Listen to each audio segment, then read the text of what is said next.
And there we go. I think we're ready to record. Oh my god. Hey, and welcome to the podcast. This is No Credits Needed. This is a podcast about creativity where I interview a bunch of different people about their creative process, their creative life, and we generally try to walk away with some sort of life lesson from them, something that we can apply to our own lives, our own creative journeys. We're on season 4, episode 5. So that means we're halfway through the season. So if you guys have enjoyed what you've been listening to so far, if you're new here but you enjoy this episode, make sure to subscribe to the YouTube channel.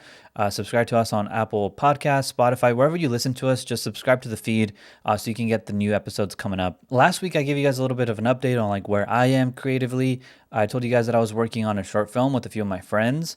We did the first shooting day a couple days ago, and it was really really fun. It was the first time that I've actually worked on like on a set that wasn't part of a school project. So we set it up all ourselves, we organized it all, and it was really fun. It was like from like 7 a.m. to I think almost 7 p.m. It was like a whole 12-hour day, and I thoroughly enjoyed it. Like I came home and told my wife that this is exactly where I think I should be. It's something that I've been looking for a while, and I feel like I finally found the place where I belong, and then I'm excited for that. I'm excited to see what comes out from it. That project that we're working on, that we're actually filming outside of school, I'm not involved like creatively in it. I'm more like part of the production team, and being part of the production team kind of helps me see like how films come together, what it takes to put a creative vision together. Like it's not just writing and you're like, oh, I wrote a good script, here we go, it's just going to be an amazing movie. Like there's a lot of moving parts to it, and so being behind the scenes and that aspect has really helped out kind of like shape how I see the filming industry. And I would argue being on set has taught me a lot more than what I've learned in school. Not to disparage what I've learned in school, that's also very useful, but having some real world experience has really been helpful so far. Speaking of school, one of the classes I'm taking requires us to write a short film, like a 5 to 10 minute short film, and we pitch it to the class, and the class votes on 2 ideas, and we actually produce and we film those 2 ideas throughout the whole semester. So I actually have to write a script in a week. Today's Tuesday, so I have to finish it by next Monday. So I have a little bit less than a week to finish the script. Well, actually, start writing the script and finish the script, and I'm working on that. And then at the film club at school, we're also gonna pitch ideas. I think that's gonna be a week and a half from now. I don't have to write a script for that yet, but I do have to come up with an idea of a script. I come up with a pitch idea, create the characters, all that stuff, and that's going to be a completely different story from the other short story that I'm writing. So essentially, I'm writing one script for a short film this week, and then I'm also just coming up with an idea for another short film in the same week. So I'm going to be drained creatively, but I'm really looking forward to it because this is kind of like where it's ramping up, and I feel like that's kind of how the film industry is. It's just like you don't really catch a break. You have to keep working, keep working, keep working, and I'm really excited about all these 3 projects that I'll be working on. Even if my scripts don't get chosen for the other 2, I'm still going to be part of the team that helps put it together. That being said, I'm going to try my hardest to make sure that I write something that people want to film, and hopefully they vote for mine. If I get at least one of those, that'd be amazing. I can put that on my portfolio. That'd be great. So I'm really looking forward to that, and it all kind of lined up. I have a week off work, and I have to do this whole creative process in a week. So I'm really excited. I'll keep you guys updated on the next episode. Just a few things to mention before we get into the interview. I want to make sure you guys check out the website, nocreditsneeded.com. You guys can see the latest audio version of the podcast, the latest video version of the podcast, and it's a good way to stay up to date on like what we're doing on the show. If you've gotten this far in the episode and you're not bored of me talking and you actually like the show, you've listened to a few episodes, it would mean a lot if you could review us on either Apple Podcasts or Spotify or any other of the podcasting services that allow you to review.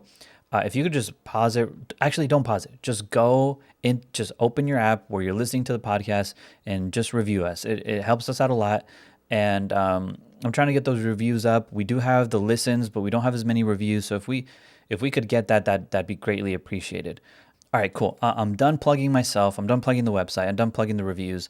Now let's get into why you're here. You're here for the interview, right? Today we have an incredibly talented guest. We have a poet on the show. I don't believe we've had a poet before, so I'm really excited to introduce her to you guys. Her name is Melissa De Silva. She has 3 books out right now. You can buy them on Amazon and on other websites, I believe. I'll link them all in the description. I'll link her website as well. Her 3 books are called A Love Like Ours, Last Kiss, and Lose Me. A Love Like Ours is a very it's very much like a love story. It's one of it's I think it's the shortest of the three books, and the other two are heavy topics.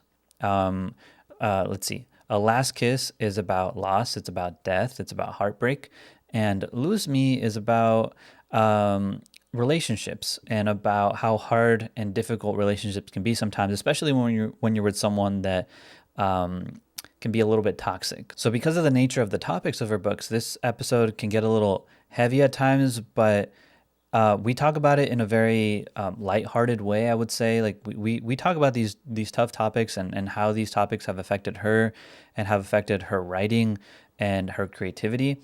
But like you'll hear in the interview, we try to learn something from those moments as well. I learned a lot from talking to Melissa, not only about poetry and creativity, but we get into a lot of emotional stuff. And it talking to her reminded me of the importance of being able to let yourself feel things that you don't necessarily want to feel or are happy to feel, be that sadness, be that anxiety, be that depression. We don't no one likes to go through that, but it's important to accept it and take it in, and she really truly did that with these books, and I highly recommend you guys go out and read these poems. We talk about some of the poems in the interview, but to get the full experience, go out and buy her books. That being said, I don't want to spoil too much of the interview. I just want you guys to get into it. So I'm going to leave you guys with Melissa De Silva. Well, Melissa, thank you so much for being on. I've really enjoyed the three books that you have published on Amazon. Oh, perfect. You read them? I read them. I bought all three of them and I read all three of them, and Oh, wow. I thoroughly enjoyed them. Um, I think it's the first time that I read all the way through like a poetry book. Sometimes I'll pick them up and I'll read one or two of the poet of the poems in there, but I feel like they all just flowed like a story almost, and they were all interconnected. I couldn't stop reading them once I started, so I think that's a good sign. I'm so happy. That's how I made it. I made it into a story, a poetry that tells a story. Yeah, and well, let's get into like the poetry and the poems. First of all, the first question I had that came up while I was reading is, did you sit down and write these like all at once? Because I saw that they're all published in the same year, right? Yeah.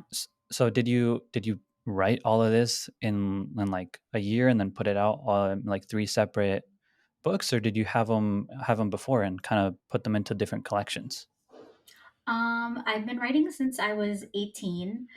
So I started writing, then I wrote Last Kiss when I was 18 and going through like somebody who died.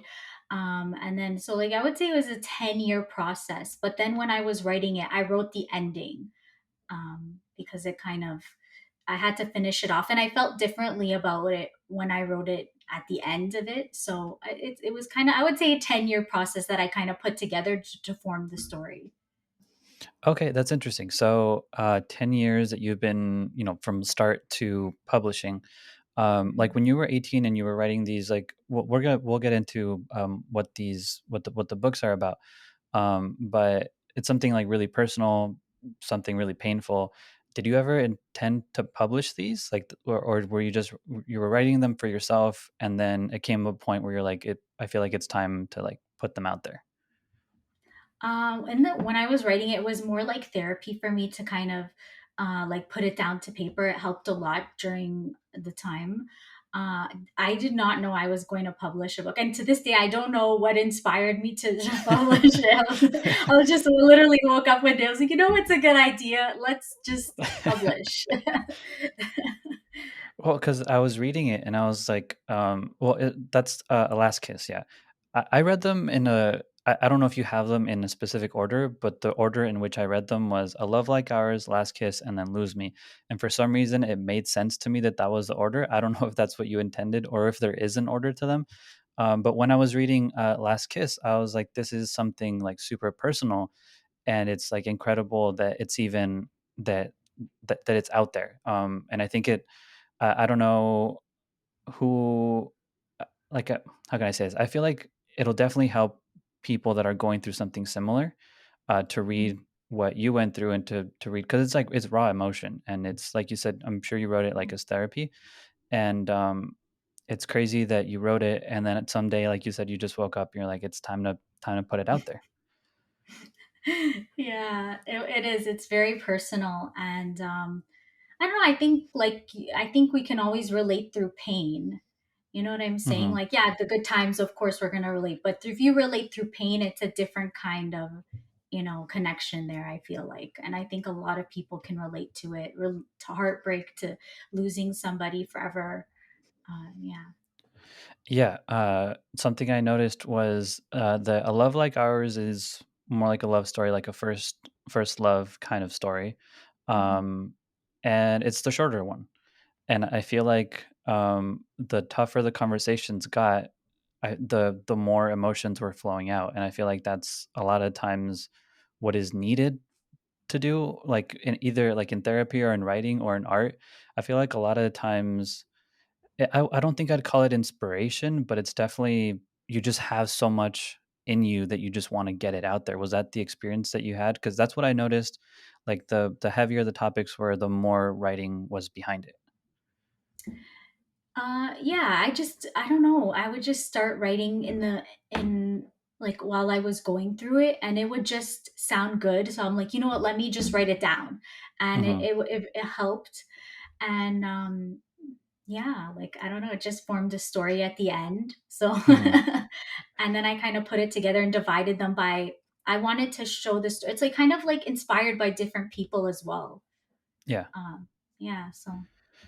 Yeah, what I was like again going back to when you started writing them, did you study something related to poetry and literature, or was it like a hobby that turned into something that you wanted to put out?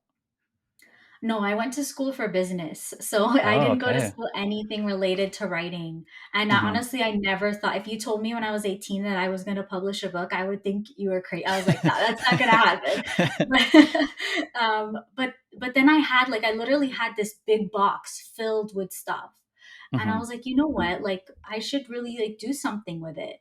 And I think like it's kind of like a hobby, but it's also a passion. I honestly love doing it. I could spend a whole day writing, especially when I'm sad. I could just write all day. Yeah. Oh, for sure. Yeah, like I feel like in moments of sadness, anger, like frustration, anxiety, like for me, my outlet is like stand-up comedy, or like I'm trying to do like screenwriting, and it's definitely in those times where I'm just for some reason it just seems to flow out a lot easier than when everything is going perfectly in my life. I'm just like, well, what do I write about now? Yeah, that's how I feel like too. That's why a love like ours is so short because it's actually a positive and about love, but it's so Hmm. short because I didn't have a lot of poetry about love. Yeah. It was more about heartbreak, which inspires Hmm. me, I guess. Yeah. That's really interesting to hear that you studied business, and it's cool because it's like an even mix of the people that I've had on the podcast. Some people studied what they are passionate about, then whether it be writing, music, whatever, and a lot of people, myself included, studied something completely different, and then just kind of found out their passion through hobbies or through something else. And it's cool to see that you actually turned what started as just writing for therapy into something that you could publish and potentially make into a business, right? Yeah, that's the plan. Hopefully one day I could do it full time and just, spend all my time writing. But even doing it on the side, honestly, just doing something that I love has made me happy. Like I feel Hmm. fulfilled just doing it even on the side.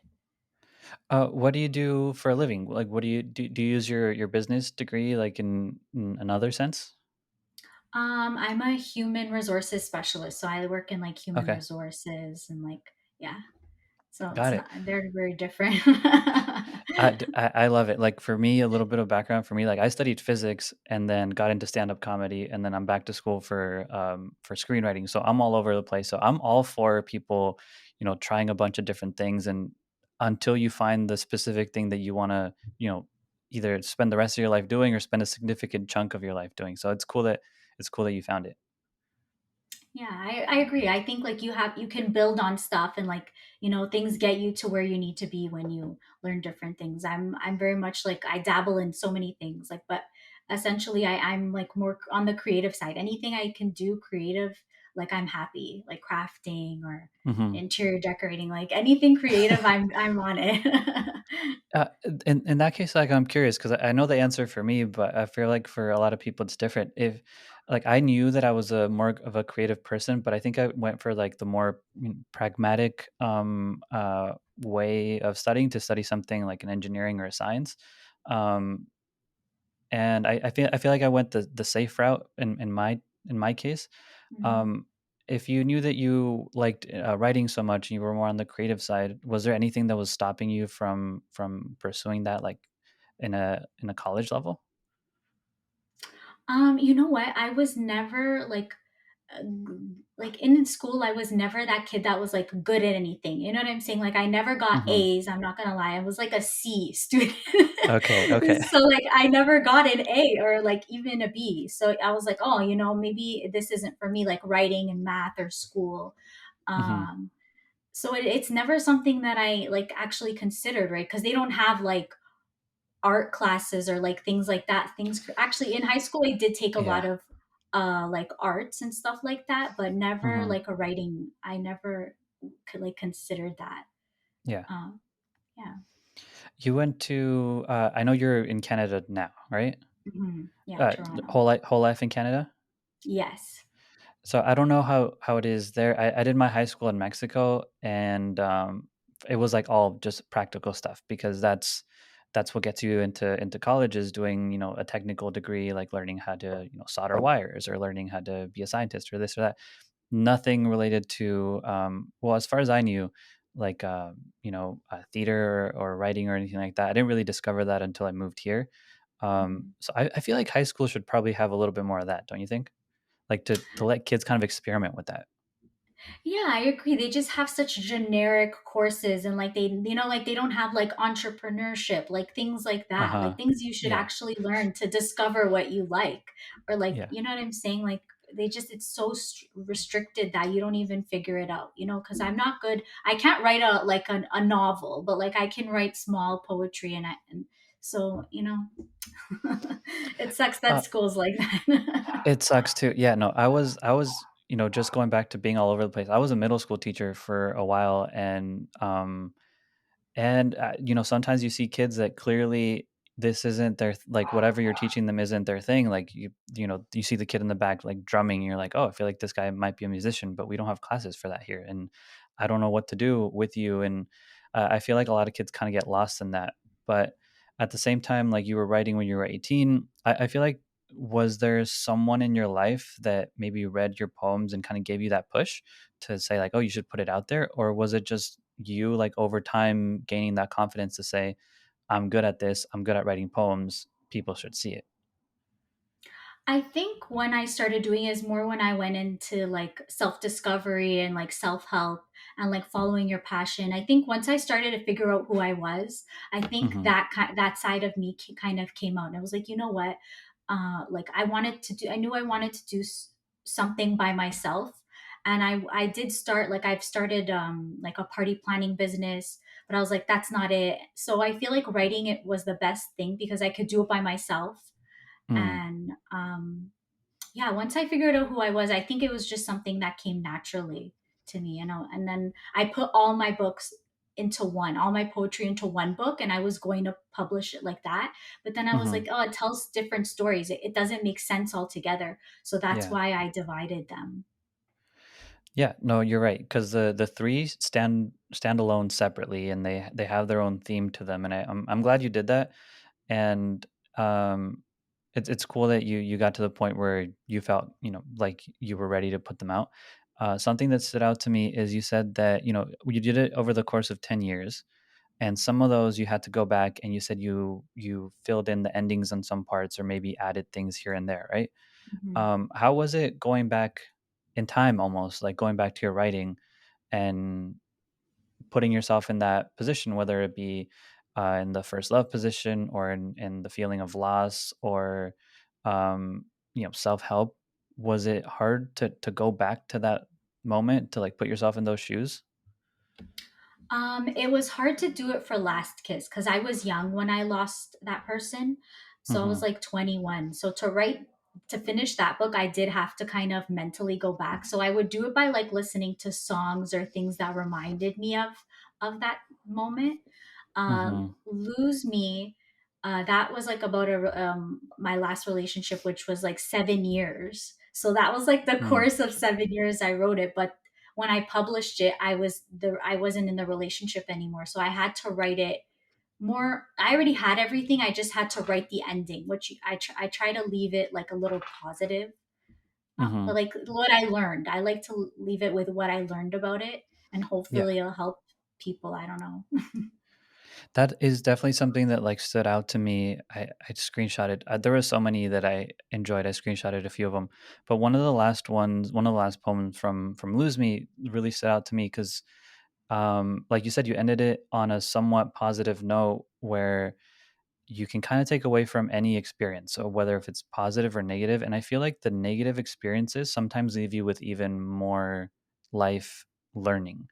Like you Mhm. learn what you don't want to do again, or what you don't want to experience again, or what you actually do need or actually do want.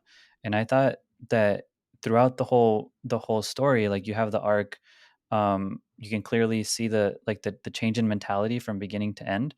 And I think the Mhm. what you did at the end, I don't know which poems exactly you went back to put in, but I think that was a really good detail to put because I think that's something people need to know is when you're going through it, it definitely feels like, it's the end of the world and it's the only thing that exists. But once you come out of it, there's a lot of experiences that you can take away.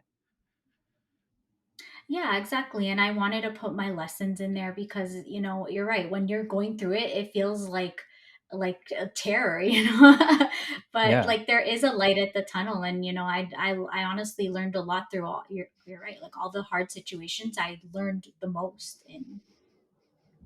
Yeah. Yeah, like what Lose Me and The Last Kiss were the ones that I see. I can imagine. I mean, you lived through them, and then you're going back to rewrite some stuff. It took like I was reading like maybe like 10 poems at a time, and then I had to be like, okay, that was a little heavy. I'm gonna go take a break for a little Oh, bit, and then I'll come back no. later. But I'm just like I'm a softie like that because it sometimes I read them and I try to put myself in the shoes of the person that's writing them, trying to imagine what's going on, and but even then like I enjoyed it like it felt like it was a life experience for me as well, and I don't know if that was your intention by putting them out, but I feel like whoever is reading these, if they're like putting themselves in your shoes, like it's definitely going to give them some experience going forward in a very good way. Yeah, I agree. I think like especially in your first real relationship, like you can literally lose yourself, which is why I called my book Hmm. Lose Me. When you love somebody, you just give them everything, but like you have to love yourself first, which is what inspired the name, like Lose Me, because I lost myself and then the Hmm. person lost me as well. So, yeah. And at the end, like you said, you put a little bit of a spin on there. You kind of gave hints as to either you found yourself again or you were in the process of finding yourself, like picking up the pieces again. Yeah, it was kind of when I self reflected, I was like, you know what? Like, I feel like the whole book I was like hating on this person. And then, and then I was like, you know what? I think towards the end, I'm like, you know what? I was toxic too. Like, I did a lot of stuff too.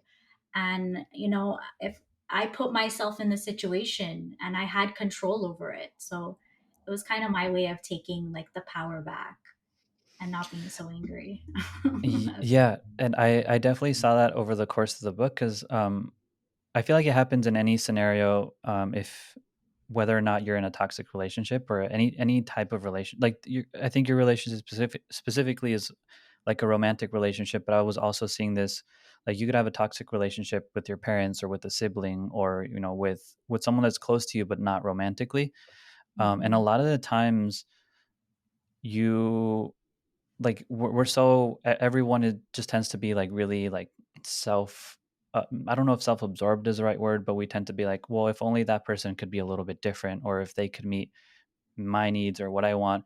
And when you're in it, it definitely feels that way. But sometimes when you just step aside, or when you have a couple years of time in between and you go back, um, definitely it's happened to me a few times where I'm just like, oh, maybe I could have done something a little differently. Not to take any fault away from them. I think, we both fucked up, but I also have Mhm. things to work on. And I thought that was a good point to make. Yeah, I agree. When I looked at it, you're right. Like in any situation, you can always do something differently or change the way you acted or be more patient with the person. We're all kind of struggling in our own way. And Hmm. you're right. Like I think sometimes in the moment we only think like about our own pain instead Yeah. of looking at the other person that's in pain as well. Yeah, and it's so difficult to do that when you're going through it. So difficult because, like, of course, if you're hurting, you're self preservation. You want to take care of yourself first. But Yeah, definitely looking back, like hindsight's always 2020. I know, right? Too bad you can't have that mindset, the future mindset in the moment. Oh, I know. That's why, like when I first started going to therapy, like I never like really thought about like what therapy was like. I didn't really care about it too much, but I was like, I'm having a lot of anxiety. Should probably go talk to someone. And initially, I was just like, oh, they're just going to tell me the same things that I know that I should do, or like they're going to side with me on everything. But like a good therapist will tell you, like, no, actually, what you're doing is a little wrong too, and maybe you want to correct some of your things. And um, like I can definitely see the therapeutic side of writing these things out, and maybe going back a couple years later and be like, oh, I see what was going on. Like I can see it a little bit clearer now. Yeah, I totally agree. I think that like therapy helped me too. I went to therapy for my anxiety as well. And it started off like that. And then you start talking about other things in therapy. And I think that was like my self discovery thing. And once I went through that, like I felt differently about it. So yeah, it helped my writing as well, going through therapy, because I can see the pain and I can also see like that. I see both sides of things, which is Hmm. annoying because but like it helps my writing because I like see both things, and I write about both sides. Yeah. No, I can okay, when you say it's annoying, what do you mean exactly? Because I have something in my head that was like I feel something similar with me as well. Because it's annoying because like you understand them, but then you're like, but what about me? And Yeah. I'm like, you just like it's like, you want to forgive them, but you also want to be mad. And it's like, we're all Yeah. struggling and Okay, yeah, that's exactly what I thought. Cause like, my wife and I will have conversations about like, different things that are going on, and sometimes something happens to her, or something happens to me, or something happens between us, and they're just like, oh well, maybe that person was having a bad day, like maybe I shouldn't take it too personally, or maybe they're feeling a little self conscious, that's why they lashed out. But you know what? Fuck them. Like I also have feelings too, and it's just like going back and forth, but it's good. It is annoying, but I feel like it's good to have that perspective of to be able to take yourself out of your mind and see the other person's perspective. Maybe not to forgive them, but to understand why they're doing the things that they're doing. Yeah, I totally agree. I had a moment like that too with somebody at work and they really pissed me off. And then I called my sister to vent. And then she was like, just have compassion, Melissa. And I'm like, you know what? I'm really fucking upset right now. I just went off and like, and then after I was good. After I vented my side, I was like, okay, I can have compassion for this person Yeah. now. Well, it's like what they say for like loving someone else. You can only love someone until you love yourself. That it's cliche, but it's true. And I feel like you can only really have empathy for someone that's like hurting you if you completely like vent out everything you need to vent out, be angry, be sad, do whatever. And then after you have all that out, then you can actually go back and be like, you know what? I understand what you were going through and why you did what you did. But I don't think you can. At least I can't do that personally. I don't know if anyone really can, but for me it feels like I really need to like get stuff out before I can even attempt to empathize with anyone else. Yeah, I'm the exact same way, which like if you see my book, it's like I'm very angry in the beginning. I'm Yeah. like, you, somebody pointed this out. They're like, you said a lot of yous in your book, and then towards the end you were saying me. Yes. And I I didn't noticed that. notice that. And I only noticed it when she pointed it out. So I can totally relate to that. Yeah, like as I was reading it, I'm used to writing journals, based on like how I feel on the day, and for me it helps like writing for stand up and for screenplays, but it's also very therapeutic, and I feel like whenever I'm going through like a period of like not feeling myself or feeling like I'm not really doing enough, I always start the journals talking about all the negative stuff, and then only till I'll write 5 paragraphs maybe, and only the last paragraph I'll start talking about like, oh, but I actually did this today and I've done this well and I've really improved in this. And it's I had the same feeling like reading through the book, just like very angry, and then it kind of goes to turn around and be like, but you know what, I'm gonna think about me now. And it was very nice to see that turnaround. Yeah, that's funny. When I journal, I only journal positive things. And then when I'm in a bad mood, I'll read it. Oh, okay. Unless like I have to do like like I call it an emotional dump where like I Uh-huh. kind of write it out.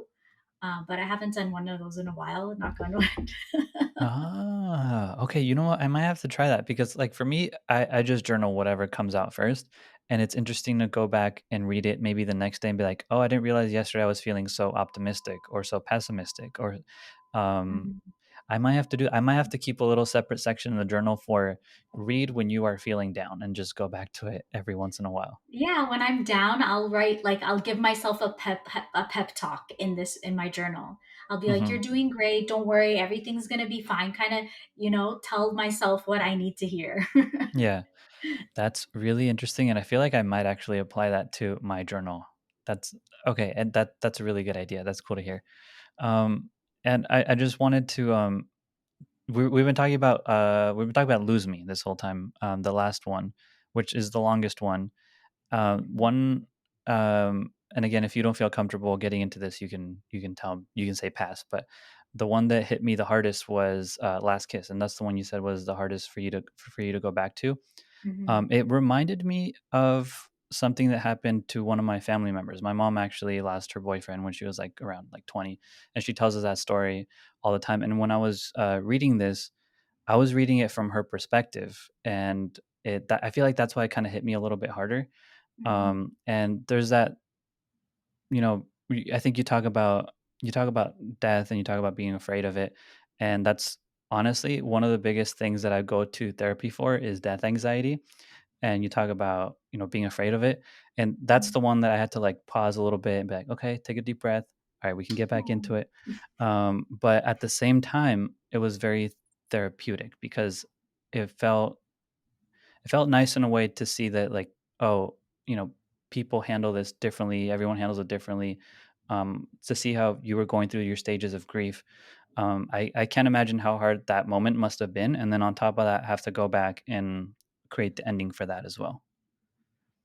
Yeah, that's funny that you say your mom, because I actually lost my first love too, which is what I wrote Last Kiss about.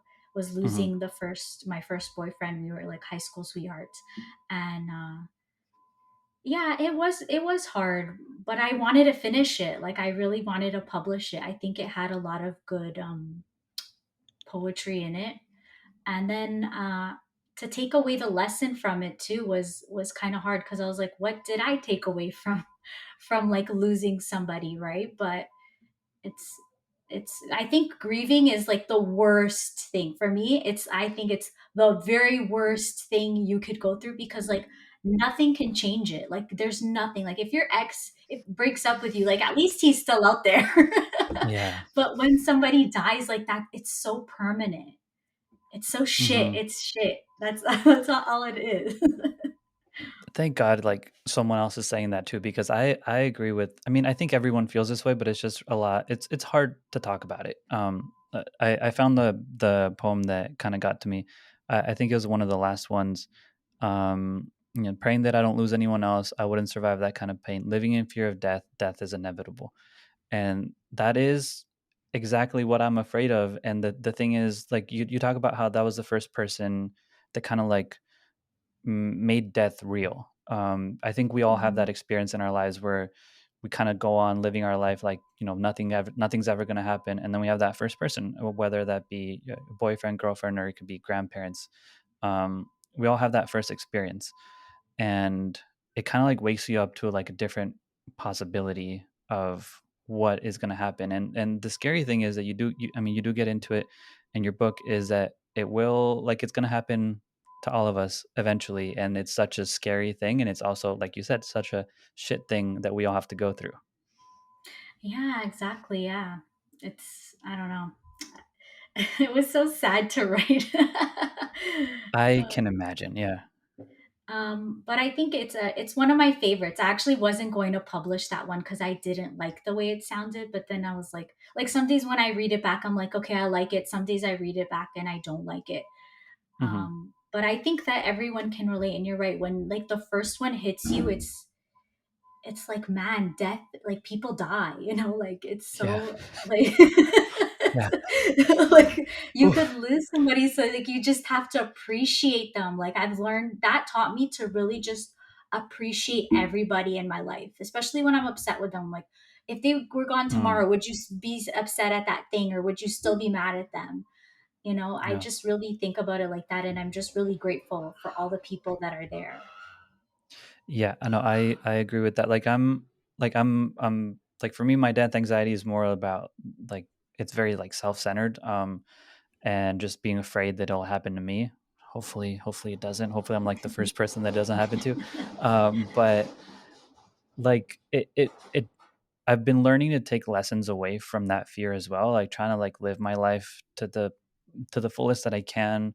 Although it's really hard to be in that mentality every single day, or, like you said, to appreciate the people that are with you, and to reach out to them and to tell them how much you care about them.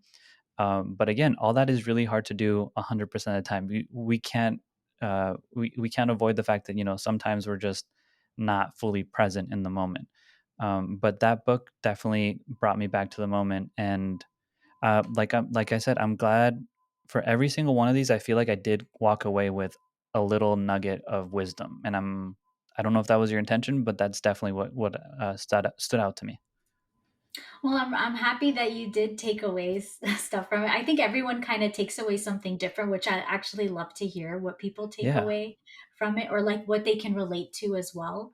That was not my intention. It was just really it was just really You're to like, I just share. want to put this out there. Yeah, honestly, it was just really to share my experience. And then Yeah. when I did it, I was like, oh, like people actually can relate and like learn from it. But I didn't realize it in the moment. So, I mean, right now you're talking to a stranger that reached out to you online, and, I'm telling you about like how this like affected me. But these are all like things that are so personal, and I'm sure people from your own life have read these. How has that gone over? Like, was that easy for you to, to put out, knowing that people close to you are going to read them? Because these are, for all intents and purposes, like basically journals, right? Yeah, you know what? I really like thank God I didn't think about it too much because it might have like changed my mind about it. But like actually the first one I published was Lose Me, and when I did, one of my friends was like, "Oh, you're really vulnerable in it." And I'm like, "Really? Mhm. I didn't know." But like so I think it's funny. Like I didn't realize that I was being so deep. It was really just about Mhm. sharing what happened. I don't really think about it too much, to be honest, that I'm sharing something. I don't know. Like a lot of people didn't know that I lost my first boyfriend. That one I had to share. A lot of people, I didn't tell a lot of people about that. So Mhm. when they read it, they were like, "Oh wow, like I didn't know," you know. Mhm. Yeah, no, I mean, I think you have a poem in there that you actually straight up say, "I don't like talking about this." And I was reading that, and I was Oh like, yeah. "But you published it, which is cool." But also, like, how scary to not like to talk about it and decide, I think the whole world should have a chance to read this.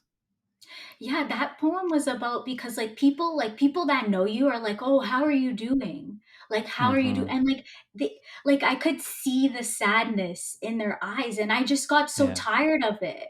And I think I wrote something like, cuz I when I look at myself in the mirror, like I see that, like, and I don't want to see it in other people. So honestly, Mhm. I did get tired of people asking like, "Oh, how are you doing?" or "How are you coping?" Like it got annoying. Yeah, and it's, like, so weird, like, I feel like, people are just trying to help out most of the time, but, it's like I feel like we've all gone. Well, I hope not everyone, but I feel like a lot of people have gone through something traumatic in their life where it's just the best thing someone can say to you is actually nothing. Is just kind of like hang out with you and just maybe talk about something completely different and make you forget that it happened, and then maybe it'll come out eventually. But having people ask you, 24/7, I can see how that gets old real quick. Yeah, I agree. Like people should just want to be there for you in silence and let you talk about it, but not ask so many questions like about it. Like I Hmm. totally agree with that. Yeah, like don't ask questions. You'll read it in 10 years. Just hold up. I'm going to put it in a Yeah, if book. only I in 10 years you can know how I felt. Yeah. Like I'll put it in a book. I'll be super vulnerable and I'll just put it out there. Um, so I know you put these out last year. Is that right? Yeah, yeah. I Last published, year. I think, all three in like 6 months. I was like, once I Yeah. decided to go for it, I was like, let's go. I was reading that like the dates that they have, and I think they all say 2021 if I'm correct. Yeah, you're right. And I was like, okay, all of them in 1 year, and then I didn't know the 6 month thing, which is also really impressive. And they're all self published, so like you went Mhm. from like 0 to 100 like real quick. And then how did you decide, or how did you go through the whole process of learning how to self publish, and then just putting it out there? Like, were you looking for someone else to publish them, or you just your first option was I'm going to put them out there on my own? I thought about it, but then I kind of did my research of both of self-publishing and going with a publisher. But like they said, it's going to take so long and that they might not even like, take your book. So I was like, you know what, I didn't even go that route. I just did it on my own. And then I Hmm. Googled it. I Googled how to do it. I Googled what I needed. I did a lot of research, which for my like creative brain, I'm surprised now that I did it Yeah. because that's not totally not my style, but I really wanted to do it. So I definitely put in the work and, copyright and how to get Mm. the, the title and the book cover and editing and like all that. Like I learned it. That's really cool. And like you said, you did all that research and you put it out there. Do you feel like, because like we were talking about, like these came out of, in a way, like journaling and therapy for yourself. Do you feel like, in a way, publishing them is kind of like letting them go and having it be like the last chapter? Like they're not going to be in a box anymore. They're out there and that's it. Yeah, I feel like it weirdly when I published it, like it was almost like I let it go emotionally. I was like, okay, it's done. Like I don't have to think about it. I don't have to deal with it in like a Hmm. weird kind of way. Like it was like it's like the emotion that tied my words to the book. It was Yeah. like it's done. Like I don't want to deal with it. I don't want to think about it. So, would you say like that was like a factor, or that was just like a feeling like after they were out? It was just a feeling, like a weird feeling, like it's done kind of thing. I don't know. It's hard to explain, but it was like I don't. Like like there's a saying of like literally like closing the book. I feel like you actually closed it and shipped it and put it online, and you're like that's it. That's it's since it's out there. There's nothing else you can go back and edit. You don't have to go back and change any ending or anything like that. Like that is the story. Yeah, but also what tied me to those things too. Like I don't know. Like I felt like a weird kind of peace, like being like it's done. Like I don't have to kind of think about it anymore. I don't know. No, I can definitely see that because, like I said, I'm gonna link all these like where to buy them if anyone is interested in reading them. They are heavy pieces, and I can see how they'd weigh on you if you still like have them in a box or are thinking of editing them or going back, every day to try to get them ready to put out. Um, I'm sure putting it out there was like a huge weight off of your shoulders. Yeah, it was. When I was writing, actually, I would take a lot of breaks because you're right. It emotionally did weigh a lot on me. Um, so I would take a lot of breaks. Like I'd read it and like probably like once a week. Like I'd have to like let it go for like a couple of Hmm. weeks. Yeah. And it's like I feel like that's how it is with most of the things that I do as well. Like even if it's like writing a joke or writing a screenplay, I feel like if I'm in it too much, like I'll get sucked in and not be able to think clearly, like in a weird way. Like I Yeah. have to go back, every couple days, and then I'll, read stuff that I wrote a couple days ago and be like, I actually don't feel that way anymore, or I need to change this a little bit. And that kind of brings me back to sorry, that kind of brings me to my next question. I was wondering because you said you went back and you kind of realized that you don't feel the same way of some of the things that were happening.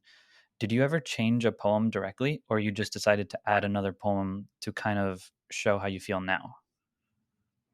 I think both. Because I had some that I was like, okay, that's really just horrible. You shouldn't say that.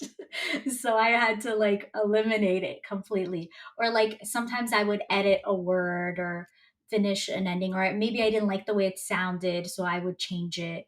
But I feel like it always stayed true to the story that I wanted to tell. Got it. Yeah, because I was like it. If I went back and read stuff that I wrote, when I was 18, I would want to definitely change some wording or maybe change like the way I put stuff because I feel Mhm. like I would have learned so much more about writing. And I was just wondering if maybe you went back and edited those things, or you decided to just leave them in because that's how they were at the time. I would say like kind of both. Some I left and I didn't touch because I was like, okay, this is really good. Some I was Yeah, like, this is just sounds horrible. Like not everything I write is amazing. It's truly not. So some I didn't even use.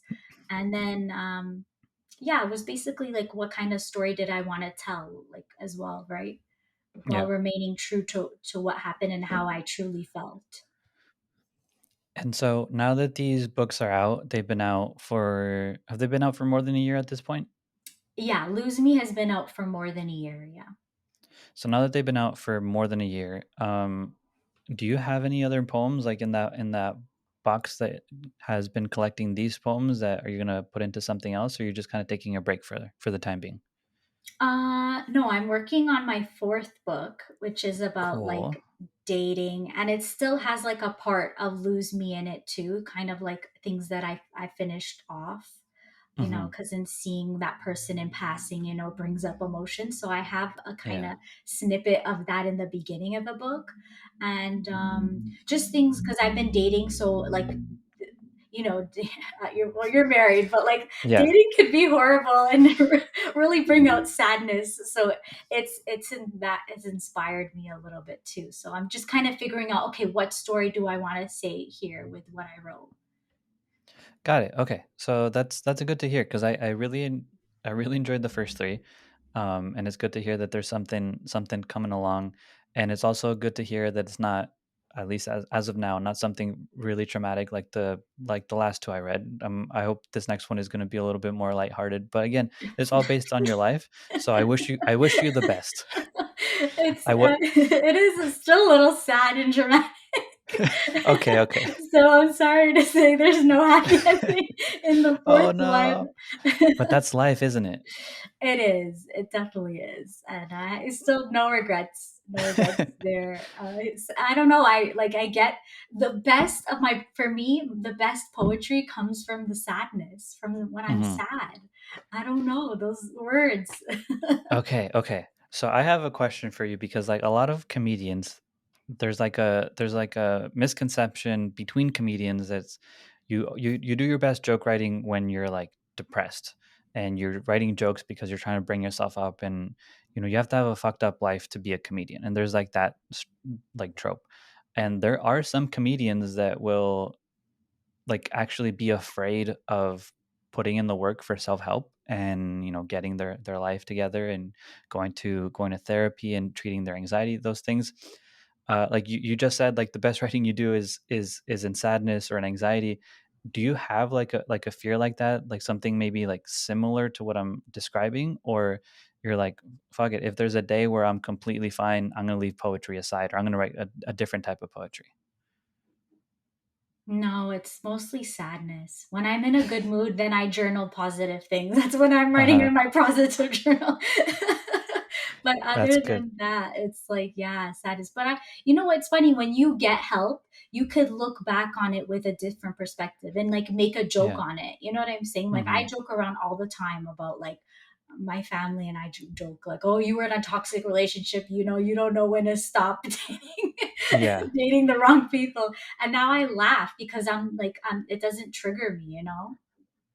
Yeah, I agree. And I feel like, I feel like that question was a little loaded because now as I think of it, like you could like something that I learned was even after treating my anxiety and like trying to like get a hold of like who I am and all those things, I didn't stop writing funny stuff. I just started writing observations about other things. And so like I wouldn't say like I'm like my anxiety is fixed, but I have anxiety about different things now. And although I am getting better, like it's never. I don't think anyone's ever at 100%. So there's not going to be a moment where there's not, you know, it's completely illogical to think that someone's going to be happy for the rest of their life and not going to have, little nuggets here and there that you can use for poetry or for jokes. Yeah, I totally agree. I think you can, I think like you could take away the greatest lessons when you're sad. I think at Hmm. least in my own life, like I learned the most lessons when I was going through terrible things. You just Yeah. couldn't learn when I was in going through good things. I just couldn't learn those lessons. Yeah, yeah, and it's I feel like when we're going through good times, you're kind of just mesmerized. You're kind of just like riding the wave.